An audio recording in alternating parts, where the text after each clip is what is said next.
이 죄인 아무 공로 없사오나 예수 그리스도 의지하여 기도하였사옵나이다. 아멘. 여러분, 기도하실 때 많이 들어본 문구입니다. 저 역시 어릴 때 수없이 들어본 기도 문구인데요. 근데 이 안에 개신교 신학의 정수가 들어있음을 아십니까? 이 기도 관용구에 살을 붙여보면 이렇습니다. 나는 구원받을 가치 없는 자입니다. 그럼에도 불구하고 하나님은 나를 구원받기에 합당하다고 선언해 주셨습니다. 근데 여기에 더 살 붙이면요. 나는 구원받을 가치 없고 공로 없는 죄인입니다. 그럼에도 불구하고 하나님은 그리스도 예수의 십자가 사건을 통해 나를 구원받기에 합당하다고, 곧 의롭다고 선언해 주셨습니다. 바로 이것이 사도 바울의 칭의론이고 종교개혁의 핵심 주제였던 루터의 칭의론입니다. 오늘은 마틴 루터의 종교개혁 507주년을 기념하는 주일입니다. 종교개혁 하면은 5가지 솔라가 강조되는데 어떤 것들이 있죠? 오직 성경, 오직 믿음, 오직 은총, 오직 그리스도, 오직 하나님께 영광입니다. 이 5가지, 오직 성경, 오직 믿음, 오직 은총, 오직 그리스도, 오직 하나님께 영광이 바로 종교개혁 신학의 핵심 가치입니다. 루터가 1544년 10월 5일 토르가우 성체교회의 입당 예배에서 이런 설교를 합니다. 하나님은 말씀을 통해 우리에게 말씀하시고 우리는 기도와 찬양으로 하나님께 말한다. 개신교 예배의 핵심이 담겨있는 문장입니다. 무엇이 우선된다고 말합니까? 하나님이 우리에게 말씀하시는 것이 먼저입니다. 말씀으로 우리를 부으시고 채우십니다. 그리고 그런 후에야 우리는 이 은총의 사건에 기도와 찬양과 감사로 반응합니다. 예배란 하나님과 인간의 거룩한 소통입니다. 하나님은 은총으로 죄인을 불러 힘을 주십니다. 그리고 인간은 그의 감사함으로 반응합니다. 결코 순서가 바뀔 수 없습니다. 예배는 첫째로 하나님의 일이고 두 번째로 인간의 반응입니다. 그래서 예배는 하나님이 우리를 위해 일하시는 은총의 사건이고 은총을 주시는 분, 곧 구원의 주체는 오직 하나님 자신입니다. 그래서 루터는 우리 인간이 의롭게 되고 구원을 받게 되는 것은 그의 행위를 통해서가 아니라 복음에 대한 믿음을 통해서라고 말합니다. 루터는 종교개혁 이전부터 개인의 구원, 영혼 구원에 관심이 많았던 사람이었습니다. 그는 자신이 수도원에 들어가 수도사가 되면 죽은 후에 더 나은 행복의 기회를 제공받을 것이라고 확신했습니다. 그러나 수도원의 규칙에 따라 생활하고 금욕적인 생활을 철저하게 지키는 가운데에도 오히려 그의 마음 한가운데에는 죄의식과 영원한 심판의 두려움이 점점 크게 자리 잡고 있었습니다. 이러한 금욕적인 노력이 모두 헛되다는 생각에 사로잡히게 된 것입니다. 그래서 루터가 이렇게 회고하는데요. 나는 경건한 수도사였다. 만일 수도사 생활로 천국에 간 수도사가 있다면 내가 갔을 것이다. 잠시 루터가 수도사 생활을 했던 아우구스티누스 수도원의 하루 일정을 소개해드리겠습니다. 여러분이라면 과연 며칠이나 이 수도사 생활을 지속할 수 있겠습니까? 여러분 오늘 몇 시에 일어나셨습니까? 수도원 생활의 하루 일과를 보면요. 매일매일이 이렇습니다. 기상시간은 새벽 1시 45분입니다. 자기 방에서 옷을 갈아입고 준비하다가 새벽 2시 종이 치면은 모두 회랑으로 나와서 기도회 모임에 참석을 합니다. 그런 다음 30분간 수면 시간을 갖고 다시 새벽 4시와 아침 6시에 예배를 드립니다. 그리고 아침 6시 아침 식사를 마치면 노동과 기도와 강독, 그리고 반복되는 예배가 오후 1시 45분까지 있었고, 그 다음 2시간의 낮잠 후에 다시 일과가 시작되었습니다. 하루에 보통 7번의 기도회가 있었고, 이처럼 수도원의 하루 일과는 매우 엄격했습니다. 그런데 루터가 이러한 금욕적인 수도사 생활을 했음에도 구원에 대한 확신을 얻지 못했던 근본적이고 신학적인 이유가 있었습니다. 그것은 하나님의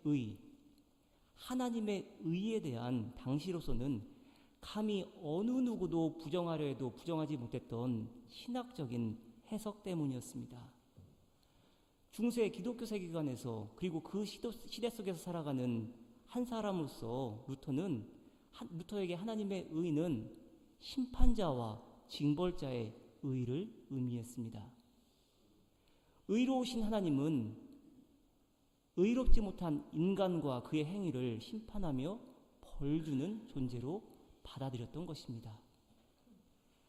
루터는 그러한 하나님을 사랑할 수 없었고, 오히려 의로우신 하나님을 증오하며 분노하는 가운데 점점 절망에 빠질 수밖에 없었던 것입니다. 그런데 루터가 로마서 1장 16절로 17절 말씀, 특별히 17절에서 언급되는 하나님의 의에 대한 사도 바울이 본래 전하고자 했던 본래의 의미를 읽어내며 이러한 중세신학의 패러다임에서 코페르니쿠스적 전환을 가져오게 됩니다. 로마서 1장 16절로 17절 말씀입니다. 내가 복음을 부끄러워하지 아니하노니 이 복음은 모든 믿는 자에게 구원을 주시는 하나님의 능력이 됨이라. 먼저는 유대인에게요 그리고 헬라인에게로다. 17절입니다. 복음에는 하나님의 의가 나타나서 믿음으로 믿음에 이르게 하나니 기록된 바 오직 의는 믿음으로 말미암아 살리람과 같으니라.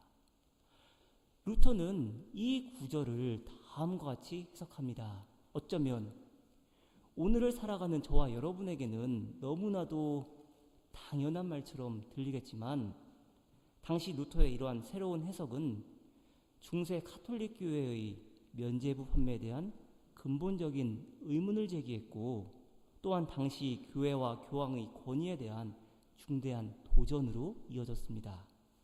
인간은 스스로의 힘으로 구원을 얻는 것이 아니라 오직 자비로운 하나님의 은총, 결코 심판자와 징벌자로서의 하나님이 아닙니다. 자비로운 하나님의 은총에 의해 죄로부터 해방되어 의롭게 됨으로써 구원을 얻게 되고, 인간은 오직 믿음을 통해서 하나님의 의를 받아들이게 됩니다. 그래서 복음은 모든 믿는 자에게 구원을 주는 하나님의 능력인 것입니다. 결국 인간은 그의 행위를 통해서가 아니라 복음에 대한 믿음을 통해서 의롭게 되고 구원을 받게 되는 것이고, 루터는 이러한 하나님의 의를 낯선 수동적 의라고 표현하였습니다. 루터에게 복음이란 무엇인지 그의 말 들어보시길 바랍니다. 인간의 능력과 구별하여 하나님의 능력으로 불린다. 전자는 인간이 육적인 것을 따라 힘과 건강을 얻고 육에 속한 것들을 할 수 있는 능력이다. 그러나 하나님은 그리스도의 십자가를 통해서 이러한 능력을 완전히 무효화하고 우리에게 하나님 자신의 능력을 주는데, 이 능력에 의해 우리의 영혼은 강해지고 구원을 받으며 우리는 영적인 것들을 할 수 있게 된다. 그렇다면 여러분, 오늘 설교의 핵심 질문인데요. 복음의 능력은 구체적으로 무엇을 통해 드러나게 됩니까? 모든 믿는 자에게 구원을 주는 하나님의 능력, 낯선 혹은 수동적 의라고 불리는 하나님의 의는 어떠한 사건을 통해 우리 가운데 명백하게 드러나게 됩니까? 이러한 질문을 던지며 오늘 말씀 나누도록 하겠습니다. 지난 가을 특별 새벽 기도회 시간에 주기도문의 각각의 구절을 함께 살펴보았습니다. 잠시 복습을 하자면 주기도문은 하나님에 대한 호명에서부터 시작해서 2인칭 단수 형태의 기원 3가지 그리고 1인칭 복수 형태의 기원 3가지로 구성되어 있다고 말씀드렸습니다. 하늘에 계신 우리 아버지여 라고 시작함으로써 기도의 대상이 하나님임을 말합니다. 그리고 2인칭 단수 형태의 기원 3가지는 우리가 구해야 할 것이 무엇인지를 구체적으로 말하는데 이름, 나라, 그리고 뜻입니다. 우리 한글 성경에는 당신의라는 2인칭 단수가 형태가 번역이 안 되고 있는데 당신의 이름이 거룩히 여김을 받으시오며 당신의 나라가 임하시오며 당신의 뜻이 하늘에서 이루어진 것 같이 땅에서도 이루어지이다 기도합니다. 그런 후에 1인칭 복수 형태를 사용하면서 우리를 위해 우리 자신을 위해 구해야 할 것, 구체적으로 양식, 죄사함, 구원을 말합니다. 오늘 우리에게 일용할 양식을 주시옵고 우리가 우리에게 죄 지은 자를 사하준 것 같이 우리 죄를 사하 주시옵고 우리를 시험에 들게 하지 마시옵고 다만 악에서 구하시옵소서. 근데 여러분 주기도문 암송하실 때 주의해야 할 구절이 있습니다. 여러분 뜻이 하늘에서 이룬 것 같이 땅에서도 이루어지다가 맞습니까? 아니면 뜻이 하늘에서 이루어진 것 같이 땅에서도 이루어지다가 맞습니까? 후자가 맞습니다. 후자가 정답입니다. 수동태 문장입니다. 수요 성경 공부 시간에 여러 차례 설명드렸는데 성경 문법 용어로 신적 수동태라 일컫고 행위의 주체가 하나님입니다. 뜻이 하늘에서 이루어진 것 같이 땅에서도 이루어지이다. 이 문장을 능동태 문장으로 바꾸면 이렇습니다.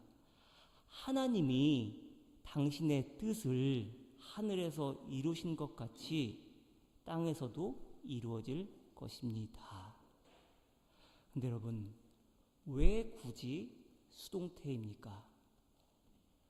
이 질문에 대한 답을 찾기 위해 주의 깊게 살펴보아야 할 개념이 라틴어로는 텐타지오, 독일어로는 안페이퉁입니다. 우리말로는 본래 실현을 의미하는데 실천을 의미하기도 합니다. 안페이퉁 하면 어감이 확 들어오시는 분들 계십니까? 우리의 목회 현장, 교회 현실, 사회와 역사 한복판 가운데서 경험하고 또 내 영혼이 붙잡고 씨름하는 모든 종류의 아픔과 불안과 괴로움과 절망을 가리켜서 텐타지오 혹은 안페이퉁이라 합니다. 그래서 텐타지오는 신앙의 시험 무대인 동시에 하나님의 약속 실현의 무대라고도 할 수 있습니다. 이러한 맥락에서 마틴 루터가 유명한 말 하나 남겼는데요. 마귀야말로 가장 훌륭한 신학 교사다. 어떤 의미냐면요.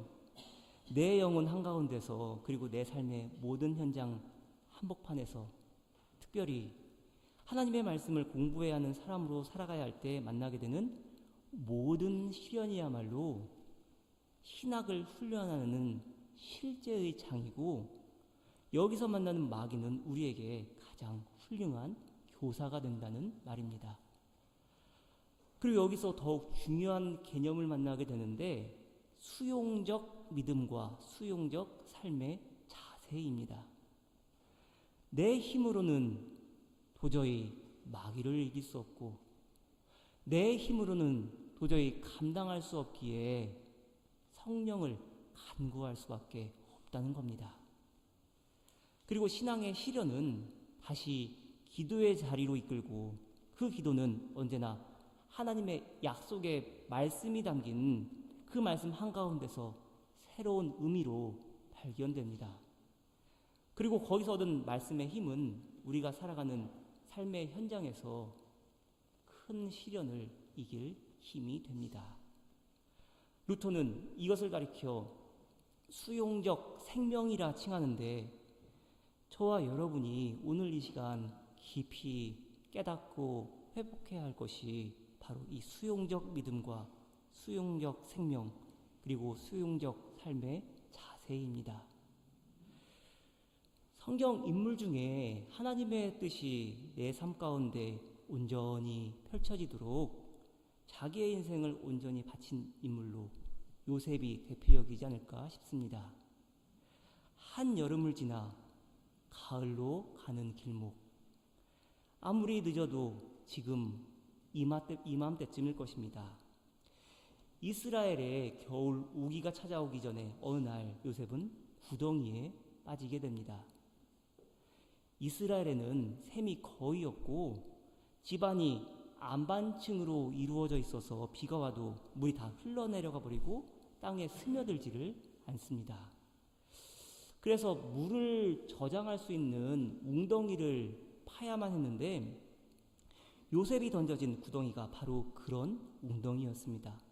근데 감사하게도 그가 빠진 웅덩이에 물이 없었습니다.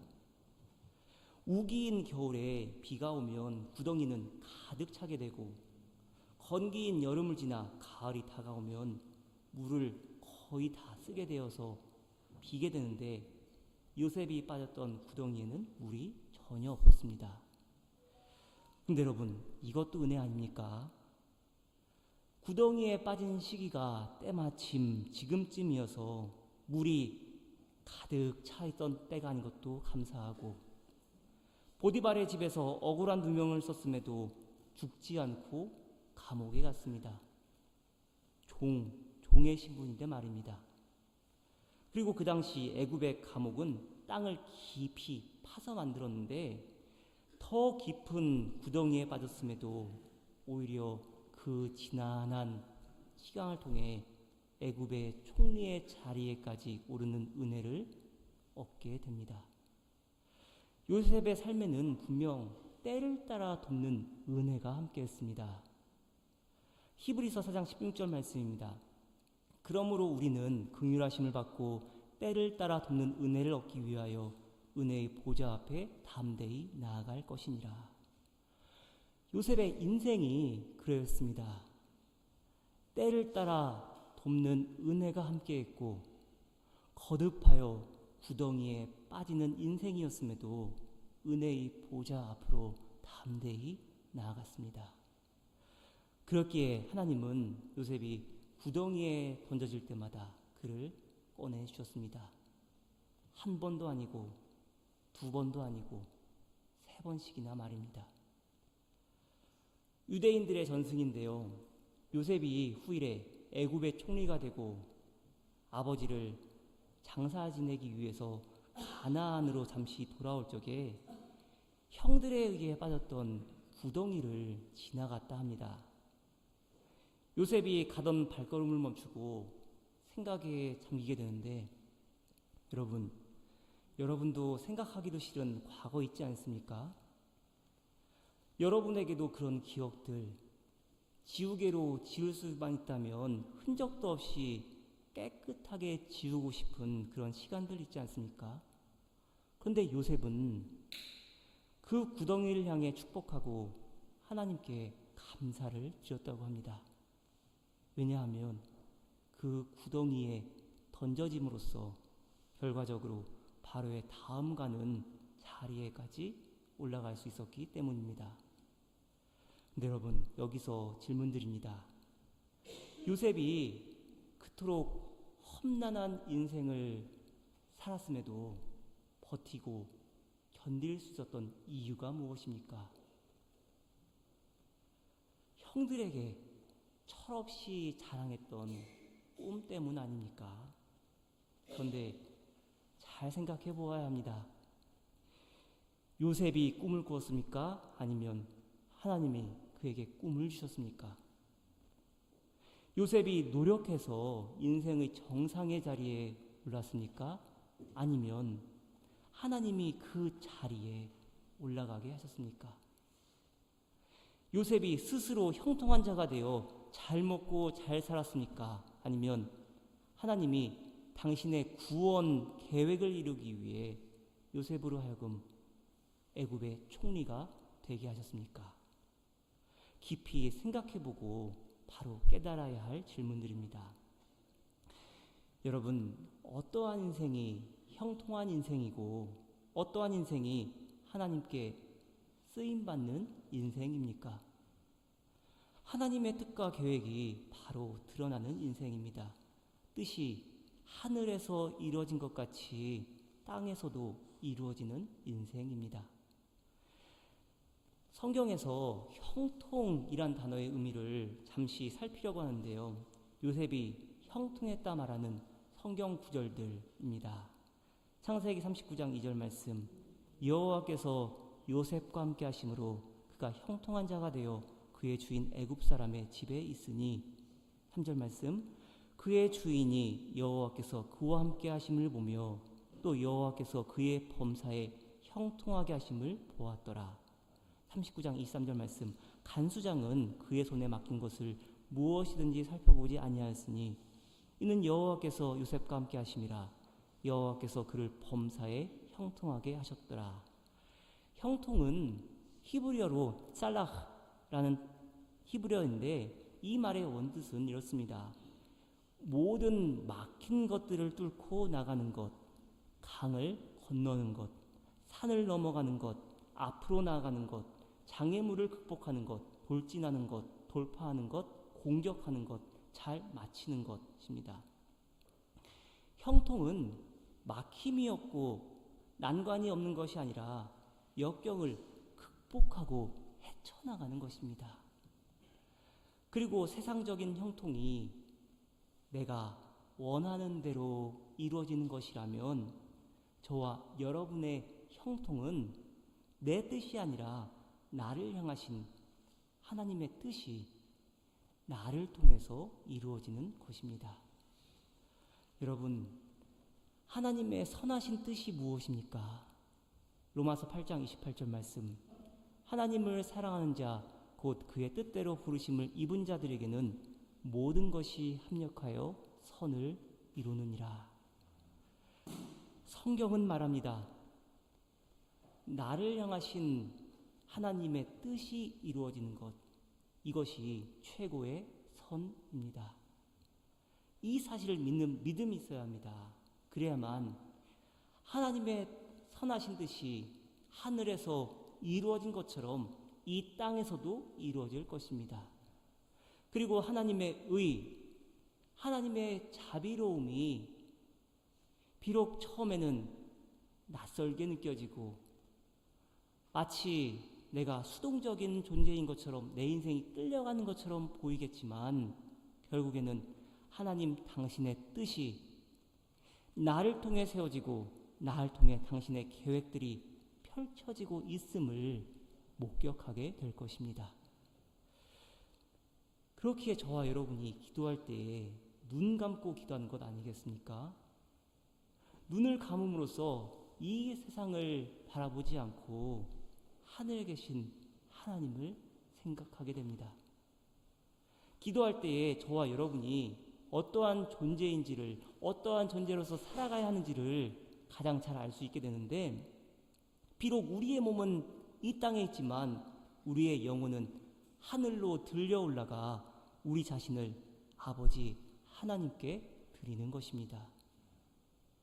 그래서 기도는 하늘에 계신 우리 아버지 하나님을 이 땅으로 끌어내리는 것이 아니라 반대로 땅에 있는 우리를 하늘에 계신 보좌 앞으로 끌어올리는 것입니다. 그래서 루터 역시도 이런 의미로 설교했던 것입니다. 하나님은 말씀을 통해 우리에게 말씀하시고 우리는 기도와 찬양으로 하나님께 말한다. 예수님은 우리에게 기도를 가르치시며 우리가 구해야 할 것, 우리를 위해, 우리 자신을 위해 구해야 할 것을 말씀하십니다.